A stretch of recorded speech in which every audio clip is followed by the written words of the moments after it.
The federal government says it will expand a submarine shipyard in Adelaide to build nuclear-powered subs. The Osborne shipyard will more than triple in size to become what the government says will be one of the most sophisticated construction bases in the world. The government will lease 45 hectares of land to do it, and it will be the first major step towards the construction as part of the AUKUS Security Pact. Joining me now is the Finance Minister, Simon Birmingham. You pulled the purse strings. How much is this going to cost? And was this part of the AUKUS agreement? Well, Laura, this is an important part of the AUKUS agreement to make sure that we have the physical infrastructure and facilities, which requires you to have the land in place to be able to have a world-leading submarine construction yard, and that is what we will have in place. Now, what we're doing at present is just securing the land to make sure that it can't be grabbed by other defence industry players, developers or anybody else, and making sure that that's in place. We're 6 months into the 12 to 18-month process of working with the UK and the US in terms of settling the model of boat that we will be procuring and building. We're going to make sure that we step through each of these processes very carefully. UK and US officials have all visited Adelaide in recent months. They've been down to the shipyard, they've seen the land in question. So this is us getting on with doing as we promised. These are the shipyards that originally built the Collins-class submarine. They're the shipyards that build Australia's air warfare destroyers. They built the first of our offshore patrol vessels. We now have BAE Systems Australia cutting steel, undertaking the initial stages of prototyping around our future Hunter-class frigates that are being built down there. And of course, they're the shipyards that will see the Collins-class life of type extension and now the nuclear-powered submarine program. But these submarines are far more technologically sophisticated, much bigger than previous submarines that have been built there or even been intended to be built there. And so they will require a bigger footprint, and that's what we've taken the action to secure. Will you have a local procurement and jobs package as part of this?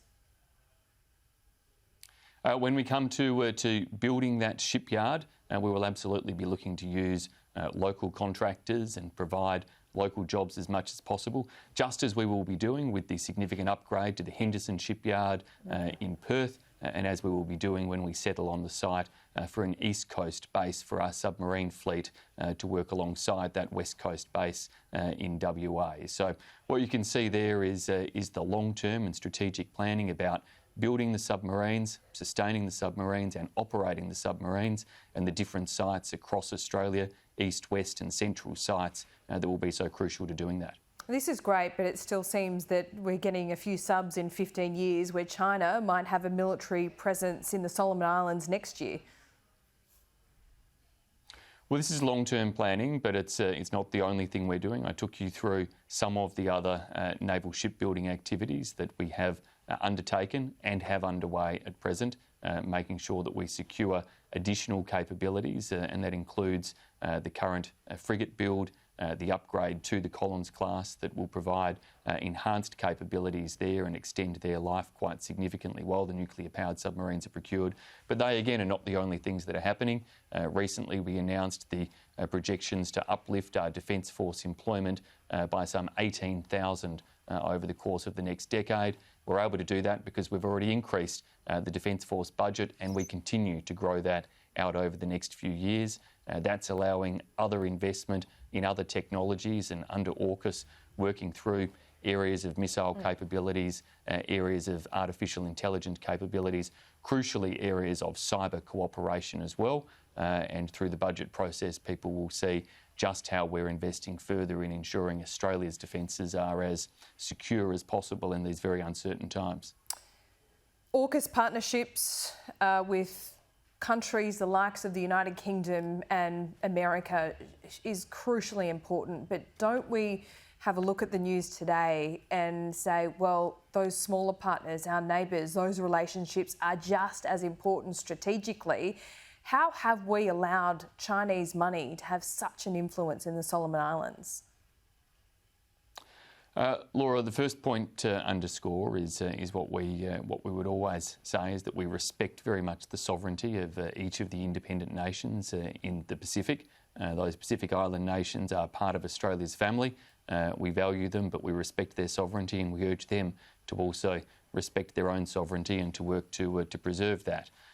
We don't want to see anything occur in our Pacific Island region that destabilises the peace and security of the region, and we'll continue to work with all nations across the Pacific to seek to preserve that peace and security and to seek to avoid any type of actions, construction or otherwise, that could undermine that in any way. But we now see that this is on paper. It's not quite signed off on, but this is on paper. Was this a surprise to the government when it was leaked yesterday?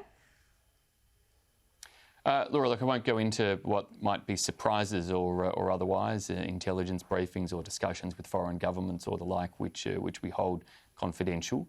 What we can say publicly, and as is known, is that the Solomon Islands, at the instigation of their Prime Minister, sought to extend the bilateral security agreement they have with Australia. That's something that crucially is part of our partnership.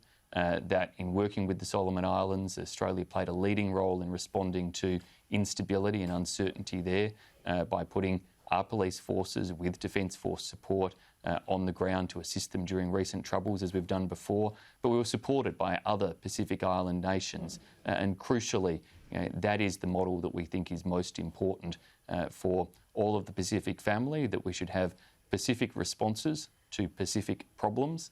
And that's what we've demonstrated can work, and that's what we will continue to urge in terms of how to provide that peace and stability in the region. Is cash king here, though? Is that what we're seeing? Well, in terms of countries respecting their own sovereignty, it is important that they don't allow themselves to be caught in debt traps, money traps, or other circumstances where that sovereignty is in any way jeopardised or undermined. It's why when Australia invests through our Pacific Infrastructure Investment Facility, it's a very transparent arrangement. It supports building infrastructure, capability, jobs, increasing services for Pacific Island nations and their communities. They're the types of vehicles that we provide. We've increased them very extensively to provide that additional financial assistance, but they also come with a transparency and a guarantee that investments are for the benefit of the people of those nations. OK, let's talk about the New Zealand refugee deal. For the better part of a decade, your government has been resisting this. Now this deal is done for 450 refugees here in Australia. What has changed? Why is this environment any different? Well, we've actually been in discussions with New Zealand for quite some time, so this is the culmination of those discussions. We'd put a priority on making sure we delivered on the deal we struck with the United States for resettlement. This is necessary because there's a small legacy caseload of individuals. It's only small now because we've managed to either resettle in other nations or return home, in many cases, individuals over a long period of time. Before the last election, but your government always said, no children in these circumstances. Sure, but your government always said that you wouldn't send them to New Zealand because it would still have that pull factor. So what has changed? We're now dealing with very small numbers at the end of what has been a very long process.